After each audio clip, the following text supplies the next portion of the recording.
అపర మంత్రాలు, కర్మ అంటాం కదా! కర్మ చేసేటువంటి మంత్రాలు ఉంటాయి. అలాంటివి ఇళ్లల్లో మనం చదవం. హ్మ్. గురువుగారు నేర్పించే సమయంలో కూడా దేవాలయాల్లో నేర్పిస్తారు. హ్మ్. తద్దినం పెట్టేటువంటి మంత్రాలు, కర్మ చేసేటువంటి ఈ మన ద్వాదశ కర్మలు, ద్వాదశ దిన కర్మలు చేసేటువంటి మంత్రాలు, అపరం హ్మ్. అంటారు దాన్ని. ఇలాంటి మంత్రాలు దేవాలయాల్లో నేర్పిస్తారు.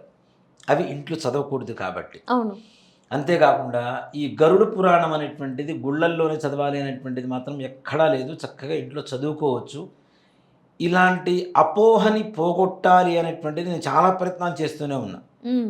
ఏదన్నా మా దేవాలయాల్లో కావచ్చు, ఏదైనా వివాహాల్లో కావచ్చు, ఎక్కడైనా సరే మన హిందూ ధర్మం గురించి చెప్పేటప్పుడు నేను ఇదే చెప్తా. గరుడ హ్మ్. పురాణం చదువుకోండి. ఒక భయం ఉంటుంది, భక్తి ఉంటుంది. మనం మన ధర్మంలో ఎలా నడవాలో తెలియజేస్తుంది.